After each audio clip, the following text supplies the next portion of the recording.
या ठिकाणी मागची जी माझी पत्रकार परिषद झाली त्या पत्रकार परिषदेच्या संदर्भामध्ये ज्या देवदत्त निकमांच्याबद्दल मी बोललो त्यावर प्रिंट मीडियाच्या काही पत्रकारांनी अगदी संतोषराव वळसे असतील किंवा बाकीच्या मंडळींनी त्यांची प्रतिक्रिया विचारली आणि त्यानंतर त्यांनी सांगितलं सुपारीबाजांना योग्य वेळेला उत्तर देऊ. तर माझं म्हणणं असं आहे ते उत्तर द्यायला का आले नाहीत. आता काल परवा जे कोण आले होते मला तर काही या लोकांची 10 किलोमीटरच्या पुढे ओळख असेल मला असं वाटत नाही. यांना कोण ओळखतं काय आता तुम्हाला माहिती आहे यांचं योगदान काय यांची पात्रता काय आणि कोण हे यादव बिदव. आता हे काय लालू यादवच्या घरातले आहेत का मुलायम सिंग यादवच्या घरातले का शरद यादवच्या घरातले आहेत कुठले यादव आहेत मला माहीतही नाही. आणि ते दुसरे एक होतं ते माझ्या पोराच्याच वयाचं होतं ते काल परवा त्यांच्या मागे हिंडताना दिसतंय काल परवापासूनच्या कालच्या निवडणुकीपासून. त्याच्या आधी तर मी कधी त्याला पाहिलेलं पण नव्हतं. शेजारच्याच गावातलं जरी असलं तरी मी ते बालिश पोरग आहे आणि ते बालिश सारखं आपलं काहीतरी बोलत होतं. तर त्या अशा लोकांना मी फालतू महत्त्व देत नाही. त्यांची पात्रता पण नाही माझ्याबद्दल बोलायची. मी आज राजू शेट्टी साहेबांनी जिल्ह्याचं अध्यक्षपद मला दिलंय. हा शरद पवार साहेबांचा तालुका जिल्हा आहे अजितदादांचा जिल्हा आहे आणि एवढ्या मोठ्या जिल्ह्याचं अध्यक्षपद देत असताना राजू शेट्टी साहेबांनी माझ्यात काहीतरी पाहिलं असेल. आणि या सगळ्या परिस्थितीमध्ये माझं तर म्हणणं आहे ज्यांच्याबद्दल मी काही बोललो असेल किंवा त्यांचं म्हणणं मी आरोप केले मी त्या भूमिकेवर आजही ठाम आहे. मला त्यांना विचारायचं आहे तुम्ही तोंड का लपवलं तुम्ही का हिंमत केली नाही माझ्या समोर यायची. माझं आजही त्यांना चॅलेंज आहे. हे जे काही मी मुद्दे उपस्थित केले त्याच्यावर मी आजही ठाम आहे आणि त्यांनी समोरासमोर जर त्यांना माझं आव्हान पेलायचं असेल तर त्यांनी यावं शेजारी बसावं. देवदत्त निकमांनी शेजारी बसून मी जे काही प्रश्न विचारले त्याच्यावर त्यांनी समाधानकारक उत्तर या ठिकाणी द्यावं. त्यांच्याकडे उत्तर नाही म्हणून त्यांनी तोंड लपवलंय आणि ते हे असे लिंबू टिंबू लोकांना पुढे पाठवतात. अशा लोकांना मी फारसं महत्त्व देत नाही. दुसरा मुद्दा असा आहे की या ठिकाणी माझ्यावरती काही थोडेफार आरोप झाले का कोण म्हणले बाबा माझ्या गाडीची टायर स्टिपनी त्यांची आहे. माझं तर त्यांना चॅलेंज आहे माझी गाडी कोणत्या चौकात आणून उभी करू ती टायर स्टिपनी काढून न्या तुमच्या मालकीची असेल तर हिंमत असेल तर. फक्त बोलतात तसं वागून दाखवा. माझं तर ओपन चॅलेंज आहे हिंमत असेल तर घेऊन जा आणि ती जर तुम्ही दिली असेल तर त्याची बिलं पण दाखवा. आणि ती जर कोण म्हणले बा PDC बँकेचा मला 20,000चा चेक दिलाय ते आता मी त्यांनी समोर यावं ना माझ्या तो कशाचा चेक दिलाय कशाबद्दल दिलाय त्यांनी समोर आल्यानंतर मी सांगेल ना कशाचा दिलाय काय. ज्यांनी मला चेक दिलाय त्यांनी माझ्या समोर यावं मी सांगेल ना त्याला कशाचा चेक दिलाय ते. प्रभाकर भांगर एवढा भिकार नाहीये लक्षात ठेवा. त्यांना म्हणावं काय माझ्या घरातली 4 माणसं कामाला आहेत. माझी मिसेस कामाला आहे माझी पोरं दोन्ही कामाला आहे माझी सुनबाई कामाला आहे. माझ्या घरामध्ये 3-3.5 लाख रुपये पेमेंटचं जमा होतात दर महिन्याला. माझे शेतीवाडीतलं घरचं तर वेगळंच विषय.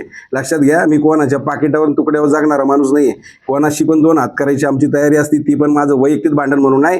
या शेतकऱ्यांसाठी गोरगरीब जनतेसाठी मी कोणाशी पण 2 हात करायची माझी तयारी आहे. या महिन्यामध्ये जवळपास माझ्यावर 17, 18, 25, 27, 29 तारखेला कोर्टामध्ये तारखा आहेत.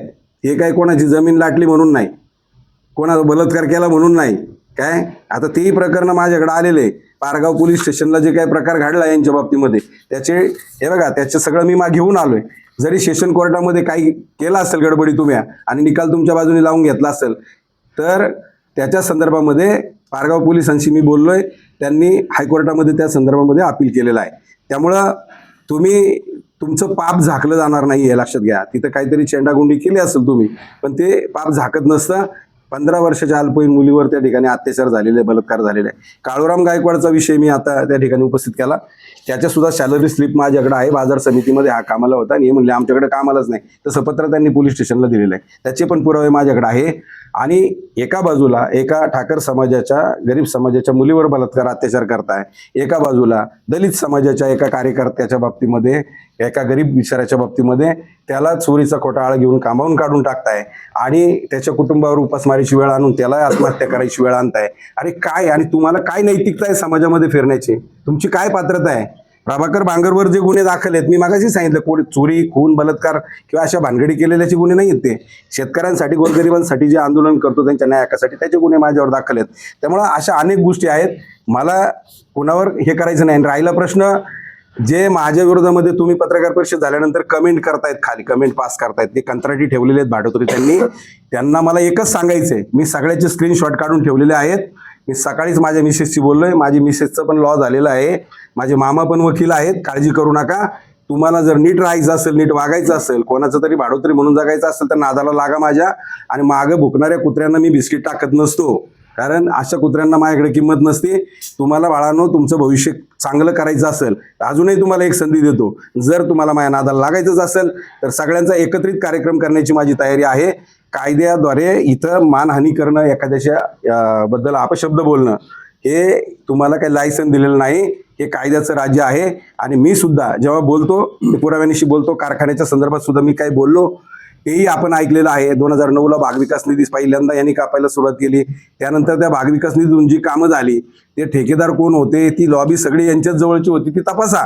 आता मला कायला खोलात जायला सांगता काही गोष्टी. आता तीच पिलावळ यांच्या आजूबाजूला फिरते आणि ही लाभार्थी गँग आहे. ते यांना म्हणतात ना लाभार्थी, त्यांची तर लाभार्थी गँग वेगळीच आहे, पण तुमची लाभार्थी गँग आहे. त्यामुळं आमच्याकडे अशी लाभार्थी बिभार्थी काही नाही आहे. त्यामुळं कोण काय केलं किंवा 2015-16ला तुम्ही चेअरमन असताना जे कार्यक्षेत्राच्या बाहेरच्या लोकांचे शेअर्स अनामतमधून कोट्यवधी रुपये तुम्ही जमा करून 10 वर्ष कारखान्याकडे ठेवलेत, त्या शेतकऱ्यांचे पैसे तुम्ही वापरताय बिनव्याजी आणि त्या लोकांना फक्त आशेला लावले तुम्हाला कारखान्यात सभासद करून घेतो. साखर आयुक्तांनी जर तुम्ही मासिक मिटिंगचा ठराव पाठवला तर इतक्या दिवसात का निर्णय घेता नाही? साखर आयुक्तांनीच तुम्हाला कार्यक्षेत्राची मर्यादा घालून दिलेली. त्याच्याबद्दल हा बाबा का आला नाही पत्रकार परिषदेत बोलायला? आणि माझं तर तेच म्हणणं, हे सगळे जे मुद्दे आहेत हे मुद्दे अत्यंत सिरियस आणि महत्त्वाचे मुद्दे आहेत. या मुद्द्यावर त्यांनी माझं तर म्हणणं आहे, प्रेमा खातर शेजारी यावं, माझ्या बसावं. माझे काही ते दुश्मन नाही, बांधा शेजारी बांध नाही. आणि या विषयावर प्रामाणिकपणे स्पष्टीकरण द्यावं आणि खरं खरं बोलावं, ही माझी भूमिका आहे. आणि कोणालाही उगाच ज्याला काही काडीचं माहीत नाही त्याला इथं पाठवतात आणि त्याला माझ्याबद्दल बोलायला. आता त्यांची पात्रता काय? तुमचं अरे बाळांनो, तुझं जेवढं वय आहे तेवढं वर्षाचा 1989 पासून मी हे सगळं पाहतोय. 2016 चालू आहे, आता 2026 चालू आहे. मला सांगा किती गेली 32-35 वर्ष बालपणापासून 1982ची शिवसेनेची शाखा स्थापन झाल्यापासून मी अभिमानानं सांगतो, मी बाळासाहेब ठाकरेंचा शिवसैनिक आहे. पण ज्या बाळासाहेबांनी आम्हाला लढायला शिकवलं, आज मी राजू शेट्टींचं नेतृत्व का स्वीकारलंय? तर शेतकऱ्यांसाठी, कष्टकऱ्यांसाठी लढणारा नेता आहे म्हणून त्यांचं नेतृत्व स्वीकारले. बाळासाहेबांनी आम्हाला अन्यायाविरुद्ध लढायला शिकवले. आजही मी तुम्हाला सांगतो, ज्यांच्या नेतृत्वाखाली घडलो यांच्या इतकं बेईमान नाहीये. बाळासाहेब ठाकरेंच्या फोटोची माझ्या घरात पिंपळगावला येऊन कोणी बघा, रोज माझे वडील पूजा करतात. आणि मनसरला दिघे साहेबांचा फोटो, माझे सासरे ठाणा डेपोला होते, त्यांनी आणलेला आहे दिघे साहेबांचा फोटो. राजू शेट्टी साहेबांचा पण फोटो नाही माझ्या घरात. हे असं नाही काही दिवस फायदा होता तोवर फोटो ठेवायचा, देव म्हणायचं, नंतर मतलब साधल्यावर मग द्यायचा फोटो फेकून वाड्याला कुठं. अरे हे धंदे तुमचे आहेत, आमचे नाहीत. काय आम्ही ज्याला आज मी कालची जिल्हा परिषदेची निवडणूक लढवली त्याच्यातही बघा माझ्या पॉम्पलेट स्टिकरवर बाळासाहेब ठाकरेंचा फोटो होता. तुम्ही सगळ्यांनी पाहिलेलं आहे. हे बघा, आम्ही ज्याला मानतो ना त्याला शेवटपर्यंत मानणार आहे. आम्ही बेईमान नाहीये. आणि राहिला प्रश्न, तुम्ही तुमच्या तालावर नाचायला प्रभाकर बांगर म्हणजे कटपुतली नाही.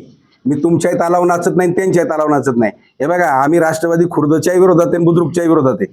ही विचारसरणीच आम्हाला यांची माने, हे लबाड कपटी विचाराची लोक आहेत, यांच्याशी आमचे संबंध आम्ही बिलकुल हे करत नाही. आणि ज्यांना कोणाला आरोप करायचे त्यांनी चौकात यावं, पुराव्यानिशी यावं.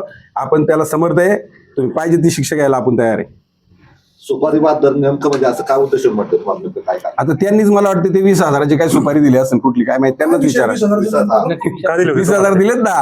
आता मी हे बघा, माझं म्हणणं आहे की मी तुम्हाला उत्तर देईल, पण त्यांनी समोर असलं पाहिजे.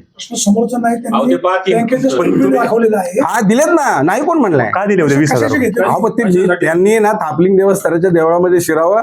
ते जर लय खरंच थापलिंगचे भक्त असतील ना, मी तिथं आता तुम्हाला थोडा त्रास देईल मी, पण यावं तिथं. तू किती प्रामाणिक आहे. अरे कुठलाही या बोटाचा थुका त्या बोटा उडवायचा आणि एखाद्याची बदनामी करायची, हे धंदे बंद करा. तुम्ही मोठे अदानी अंबानी आहात, आम्हाला माहिती आहे, तुमची सोन्याची द्राक्ष आहेत. अरे आम्ही पण काय भिकारी नाहीये, लक्षात ठेवा. त्यांनी जाहीर केलं की यानंतर त्याला पत्रकार परिषद घेणार नाही. नाही, त्यांची लायकी पण नाहीये. 20,000 रुपयाचा खुलासा करा तुम्ही. अहो मी तेच सांगतोय ना. तुम्ही मग खुलासा अहो मला काय म्हणायचंय, त्यांच्याकडून माझं काही घेणं असेल. अच्छा, म्हणजे उसनवारी घेतली. हा, त्यांना उसनवारी परत देणार दिली का का? तुम्ही उसनवारी म्हटलं? कोणी त्यांनी माझ्याकडून घेतले असतील आणि त्यांनी चेकनी परत केले असतील तर असे असू शकतं ना. व्यवहार तुमच्या माझा असू शकतो. असू शकतं नाही काय याचा पुरावा काय? अहो मला सांगा, व्यवहार कोण कोणाशी करत नाही का? आर्थिक देवाणघेवाण होत नाही का? ते सांग म्हणजे काय उसनवारीचा व्यवहार आहे. हो, हा उसनवारीचा व्यवहार आहे. की प्रभाकर बांगर सेटलमेंट बहादर आहे, सुपारी बहादर आहे. शिवाय तुम्हाला पुढे मागे कळमच्या जवळ मारहाण झाली तेव्हा वाचवायला पहिले आम्ही होतो. वाणी साहेब 1 मिनिट ऐका. तुम्हाला आठवतंय का नाही, मी तुम्हालाच प्रश्न विचारतोय. ज्या वेळेला मी उपजिल्हा रुग्णालयामध्ये होतो. तुम्ही त्या ठिकाणी आले होते, माझ्या पक्क ध्यानात आहे. तुम्ही मला विचारलं, म्हणले देवदत्त निकम राजकीय लाभ घेण्यासाठी या ठिकाणी आलाय की काय. आता माझं गाव त्या दिवशी बंद होतं पूर्णपणे, गावातल्या लोकांनी गाव बंद, मी तर हॉस्पिटललाच होतो. पूर्ण गाव, या गावातली बरीचशी माणसं, पार महिला भगिनी सुद्धा इथं आल्या होत्या. तालुक्यातून जिल्ह्यातून आमच्या संघटनेचे पण काही पदाधिकारी त्या ठिकाणी आले होते. ती निषेध सभा किंवा त्या आरोपींना अटक करण्यासाठी जी सगळी लोक आली होती, यांनी ती सभा आयोजित केलेली नव्हती. हे तिथं नौटंकी करायला आले, यांना वास लागला का बा इथं राजकारण करायला संधी आहे, आले आणि लगेच तिथं मग आल्यावर आता शेवटी माईक देणंच आहे ना.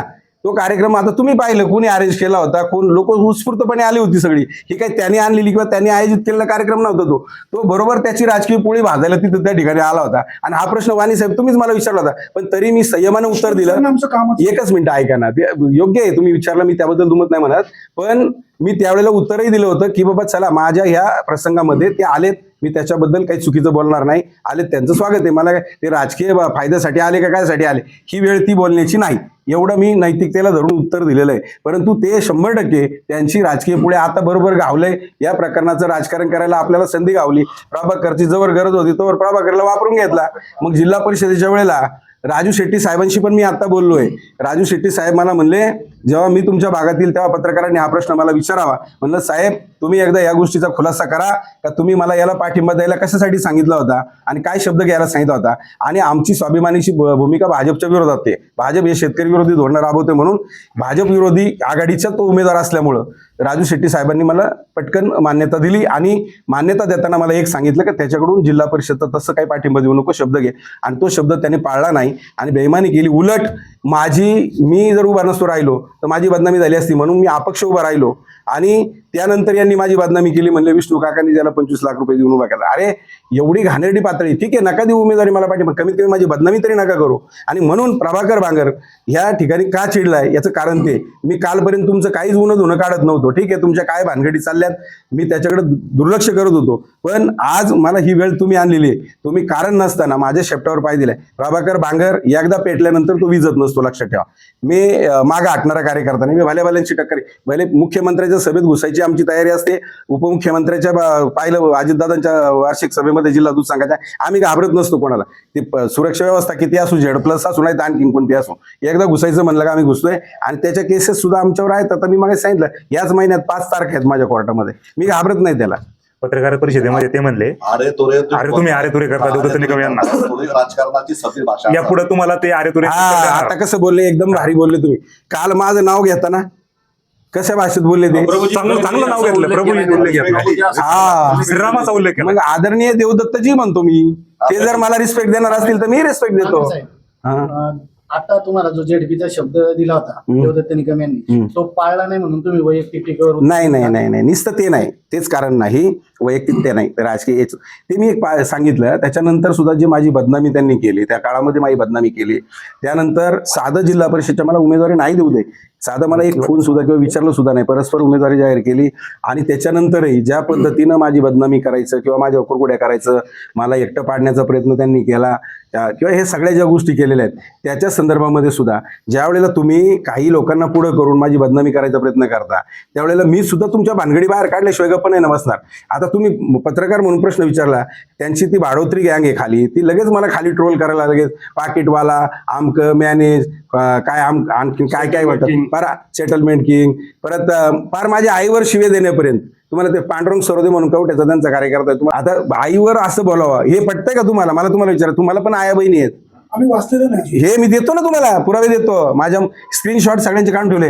परवाचं सुद्धा संजय बडेकरनी मला म्हणलं पारगावमध्ये हे बघतो आमकं तमकं, असे त्याच्यातून स्क्रीनशॉट बऱ्याचशा गोष्टी आहेत ना. आर्मी काय हरकत नाही. मी काय होतो, तुम्ही आता 5.5 एकरचा जो पुरावे दिले त्यांनी 5.5 एकरचे काम, म्हणजे तुमचा जो आरोप होता तो त्यांनी फेटाळून लावला, तथ्य नाही असं म्हटले, काय मत आहे तुला? आता त्यांनी काय सांगितलं, काही जमीन आम्ही विकली, किती एकर, 17 एकर का किती 14 एकर काय म्हटले विकली, 13 एकर विकली, 13.5 एकर विकली. बाबा ही वडिलोपार्जित विकली का ती खरेदीतली विकली, याचे उत्तर दे ना. ती खरेदी घेतलेली विकली का बापजादेची वडिलोपार्जित विकली ते सांगा. म्हणजे बरं ती घेतली, ती समजा खरेदीची असेल तर ती कुठून घेतली, त्याचे पैसे कुठून आले, हे सगळ्याचं पाहू ना आपण. आणि मग सोन्याचा बाजार होय. हा सध्या सोन्याची द्राक्ष पिकत आहेत. 38 गुंठे जमीन जी तुम्ही घेतली ती कशी घेतली? अहो देतो ना मी पुरावे देतो. हे बघा RTGS द्वारे पैसे दिलेले आहेत, कुठल्याही प्रकारे कॅश रक्कम दिलेली नाही. सगळं आहे माझ्याकडे, माझंही देतो तुम्हाला सगळं. दोंडेभाऊ बोरकडून तुम्ही पैसे घेतले असं त्यांनी आरोप केलाय. कोण दोंडीभाऊ बोरने काय दिलं म्हणे? तालुका अध्यक्ष पैसे दिले म्हणजे कायचे? काय माहिती नाही, ते म्हणले तुम्हाला अरे विचारा. त्याच दोंडीभाऊ बोरने मला म्हणले पप्पू बरं झालं त्यांनी काढलं. पप्पू भोर नावाच्या त्यांच्या गावातल्या शेतकऱ्याचं त्याचंही रेकॉर्डिंग माझ्याकडे आहे. मला म्हणले त्या शेतकऱ्याकडून मी तुला 10,000 रुपये काढून देतो, त्याचे 3 लाख रुपये कांद्याच्या व्यापाऱ्याकडे गुंतलेले आहेत, कावळ पिंपरीचे व्यापारी, त्याचं पुरावे आहेत माझ्याकडे. म्हणलं हे बघा, म्हणलं कोणता चहा न पिता काम करणार मी कार्यकर्ता आहे. त्यांच्या भागातल्या जवळजवळ आता हे शेतकरी पुत्र हे कृषी तज्ज्ञ म्हणतात, आता जवळजवळ त्यांच्या भागातल्या मी किती लोकांना मदत केली असेल. आता सिंगव्याच्या सुनील वावळच्या कलिंगडाचे पैसे काढून द्यायला मीच होतो. संतोषराव वळसे कुठे गेले पत्रकार? त्यांना माहिती, त्यांनीच मला फोन केला होता. गेले काय? हा, त्यांना विचारा ही गोष्ट. परत पप्पू भोर नावाच्या शेतकऱ्याचे 3 लाख रुपये ते व्यापारी, वर्ष झालं तो व्यापारी देत नव्हता, कुठल्या भाषेत बोलत होता, त्याचं पण रेकॉर्डिंग माझ्याकडे आहे. पोलिसांनी मला त्यांना सांगितलं का प्रभाकर बांगरची मदत घ्या. त्या माणसाला न पाहता फक्त व्यापाऱ्याचा नंबर द्या म्हणलं, त्या शेतकऱ्याला मी हजर करतो किंवा त्याचे पुरावे पण तुम्हाला देतो. त्याचे 3 लाख रुपये मी काढून दिले. परत धोंडीभाऊ विश्वासराव नावाच्या शेतकऱ्याला सुद्धा मी मदत केलेली आहे. त्याच्यानंतर राजनीच्या सुवर्ण गायकवाडांना तुम्ही SP साहेबांकडे त्या दिवशी घेऊन गेलो. प्रश्नाचं उत्तर नाही आलं. दोंडेभाऊ बोरे पैसे काय झालं त्याचं? ते उत्तर कोणते पैसे? त्यांनी यावं ना माझ्यासमोर. त्यांनी असा आरोप केलाय तुमच्यावर. ते बघा, मी उद्या म्हणू शकतो स्वप्नीलने माझ्याकडून 20,000 रुपये घेतले होते. मग मला पुरावा द्यायला पाहिजे ना स्वप्नीलला, की बाबा स्वप्नील कोण 20,000 50,000. तुम्ही तो जमीन खरेदीचा जो आरोप केला होता, ते असं म्हणाले मी जी जमीन खरेदी केली त्याचं टोकन अगोदरच दिलेलं होतं, निवडणुकीच्या अगोदर. तुमचा आरोप निखालच खोटा आहे असं ते म्हणाले. अरे बाबा, तू टोकन आधी देऊ दे, पण ते काल जे 13.5 विकली त्याचंही उत्तर देणं, ती वडिलोपार्जित होती का खरेदीची होती? मग तेही 13.5 एकर. अरे तुम्ही किती पुनर्वसनाच्या जमिनी घेतल्या, किती महारवतनाच्या जमिनी घेतल्या, काय काय. आता ते सगळं आता परत मला हे बघा, हे सुरू झालंय माझं.